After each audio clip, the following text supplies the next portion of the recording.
तो martial master के पिछले एपिसोड में हमने देखा था कि क्वेंचैन नाटक करते हुए जीरो के सामने रोयू से शादी करने की इच्छा को प्रकट करता है, जो सुनते ही जीरो को काफी ज्यादा गुस्सा आता है। पर वह समझदारी से काम लेते हुए क्वेंचैन से बोलता है, मैं तुम्हें रोयू से इंट्रोड्यूस करवाने के लिए तैयार हूँ, पर अगर तुमसे मिलने के बाद रोयू तुम्हें रिजेक्ट कर देती है तो इससे यहाँ पर हमारी दोस्ती के ऊपर कोई भी इफेक्ट नहीं पड़ेगा। यह सुनते ही क्वेंचैन इसके लिए तैयार हो जाता है और अब वह जीरो से बोलता है, तो तुम मुझे अब जल्द से जल्द अपनी जी फैमिली में लेकर चलो। तभी जीरो क्वेंचैन के पास आते हुए बोलता है, मेरे दोस्त, अब तक तुमने मुझे यहाँ पर अपना नाम भी नहीं बताया है। तभी क्वेंचैन बोलता है, मेरा नाम टाइनू है। और अब जीरो क्वेंचैन को अपने साथ लेकर अपने फ्लाइंग शिप की ओर जाने लगता है। तभी मोक्विन क्वेंचैन का रास्ता रोकते हुए बोलता है, तुम यहाँ से ऐसे ही नहीं जा सकते हो।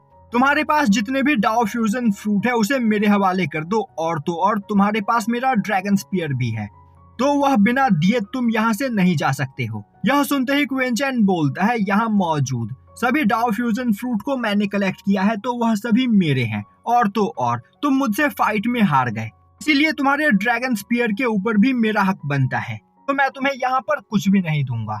यह सुनते ही मोक्विन गुस्से में बोलता है, बेवकूफ टाइनू, क्या यहाँ पर तुम्हारे जीने की इच्छा खत्म हो गई है? जो सुनते ही क्वेंचैन वहाँ पर सीरियस हो जाता है और बोलता है, क्या तुम इस जगह पर मुझे धमकी दे रहे हो? मेरी मदर ने मुझसे कहा था कि अगर कोई भी मुझे धमकी दे तो मुझे बिना पीछे हटे उसका सामना करना चाहिए और उसे सबक सिखाना चाहिए, और तुम्हें नहीं पता है कि तुमने मुझे यहाँ पर धमकी देकर कितनी बड़ी गलती की है। यह बोलते हुए क्वेंचैन अपनी पावर को रिलीज करता है। अब क्वेंचैन की पावर को देखते ही उस जगह पर खड़े सभी लोगों को लगता है कि क्वेंचैन की कल्टीवेशन मार्शल एम्परर रेलम के 7th लेवल की है।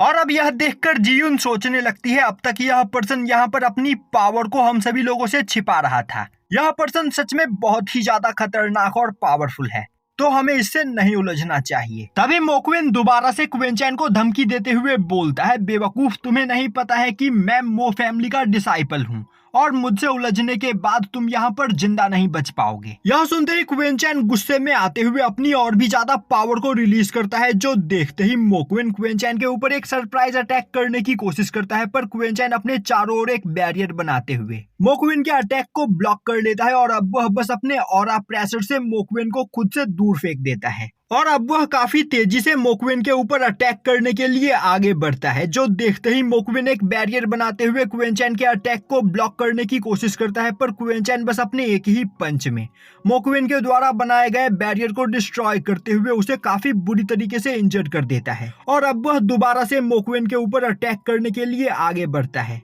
जो देखते ही दोबारा से मोक्विन एक बैरियर बनाते हुए क्वेंचैन के अटैक को ब्लॉक करने की कोशिश करता है, पर क्वेंचैन फिर से उसके बैरियर को डिस्ट्रॉय करते हुए उसके चेहरे पर एक पंच मारकर उसे अधमरा कर देता है, और अब वह उसे नीचे जमीन पर पटकते हुए लगातार उसे कई सारे लात मारता है, जिसके बाद वह उसे पकड़ते हुए उसके चेहरे के ऊपर मुक्कों की बारिश कर देता है, और फिर वह उसे ऊपर हवा में उछालते हुए एक काफी खतरनाक थंडर किक मारकर दोबारा से नीचे जमीन पर पटक देता है, जिससे वहां पर मोक्विन की हालत काफी ज्यादा खराब हो जाती है, और अब वह अपनी जगह से हिल भी नहीं पा रहा होता है। वहीं पर मोक्विन के साथियों को लग रहा होता है कि वह मर चुका है। तभी मोक्विन धीमी आवाज में बोलता है, बेवकूफो, खड़े होकर मेरा चेहरा देखना बंद करो और मुझे जल्द से जल्द हमारे फ्लाइंग शिप में लेकर चलो, वरना यह पर्सन मुझे जान से मार देगा। जो सुनते ही मोक्विन के साथी उसे उठाकर अपने साथ वहां से भाग जाते हैं। वहीं पर उन्हें भागते हुए देखकर क्वेंचैन बोल रहा होता है, यह बेवकूफ मो फैमिली के लोग, इन्हें लग रहा था कि यह मुझे धमकी दे सकते हैं। इन्हें नहीं पता है कि मेरे अंकल ने एक बार क्रिम्सन स्केल टर्टल को बस अपने एक ही पंच में मार गिराया था। अब क्रिम्सन स्केल टर्टल के बारे में सुनते ही वहां पर खड़े सभी लोगों के होश उड़ जाते हैं, क्योंकि क्रिम्सन स्केल टर्टल एक सीक्रेट बीस्ट है जो बस ब्लड फॉलन माउंटेन रेंज में पाया जाता है, और ब्लड फॉलन माउंटेन रेंज पर रहने वाले लोग बहुत ही ज्यादा खतरनाक और पावरफुल है। दूसरी ओर यह सुनकर रूसिंग भी काफी ज्यादा हैरान होती है और सोचने लगती है, तो क्या यह पर्सन सच में ब्लड फॉलन माउंटेन रेंज का मेंबर है? दूसरी ओर मोक्विन अभी भी दर्द के मारे चिल्लाते हुए बोल रहा होता है, टाइनू, तुम बस मेरा इंतजार करो, मैं तुमसे बदला लेने के लिए जरूर वापस आऊंगा।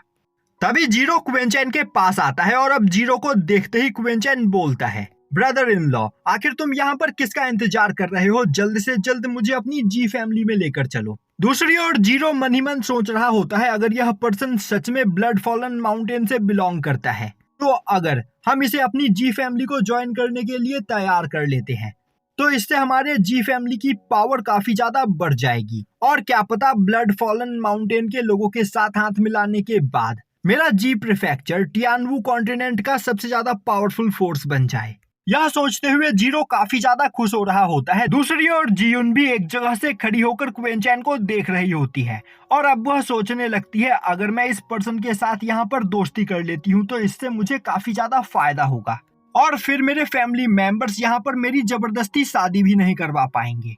यह सोचते हुए वह काफी तेजी से उड़ते हुए क्वेनचैन के सामने आती है और अब वह क्वेनचैन को अपना इंट्रोडक्शन देते हुए बोलती है वह जी फैमिली की यंग लेडी जियुन है और वह रोयू की काफी अच्छी दोस्त है और यहाँ पर टाइनू से डाओ फ्यूजन फ्रूट को खरीदना चाहती है।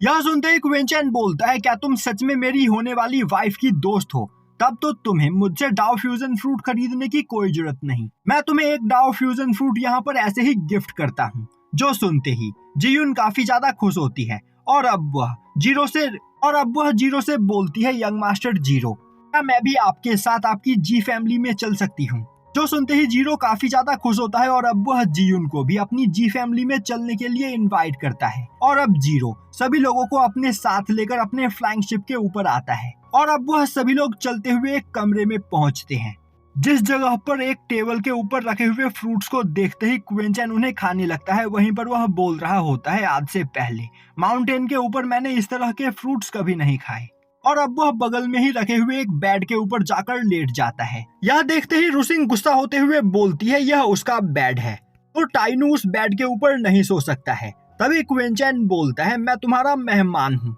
और मेहमान जिस बिस्तर पर चाहे उस बिस्तर पर सो सकता है, तुम उसे मना नहीं कर सकती हो। तभी वह जियुन को देखता है और अब वह बोलता है, तुम भी जी फैमिली की मेहमान हो तो फिर क्यों ना तुम भी यहाँ पर मेरे बगल में आकर सो जाओ। यह सुनते ही जियुन वहाँ पर शर्माने लगती है, जो देखकर रुसिंग को और भी ज्यादा गुस्सा आता है और अब वह बोलती है, यह पर्सन सच में बालक बुद्धि है, इसके साथ यहाँ पर बहस करने का कोई भी फायदा नहीं। यह बोलते हुए रुसिंग वहाँ से चली जाती है। अब सीन शिफ्ट होता है और हमें दिखाया जाता है कि थोड़ी देर के बाद क्वेनचैन, जीरो, रुसिंग और जियुन एक साथ एक जगह पर बैठकर कल्टीवेशन कर रहे होते हैं और अब वहां पर क्वेनचैन की कल्टीवेशन स्पीड को देखकर जीरो काफी ज्यादा हैरान होता है और सोचने लगता है, यह पर्सन सच में एक मॉन्स्टर है।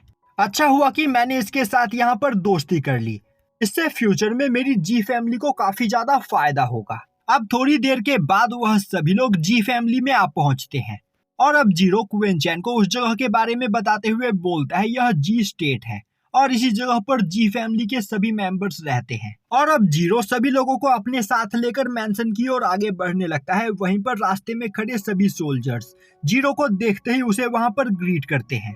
तभी क्वेनचैन आगे बढ़ते हुए वहां पर चिल्लाने लगता है। वहीं पर वह बोल रहा होता है, रोयू, मैं तुम्हारे जी फैमिली में आ चुका हूँ तो तुम कहाँ छिपी हुई हो? जल्दी से मेरे सामने आओ, मैं तुम्हारा इंतजार कर रहा हूँ। अब यह सुनते ही वहां पर खड़े सभी सोल्जर्स गुस्से में क्वेनचैन को देखने लगते हैं और यहीं पर यह एपिसोड खत्म हो जाता है।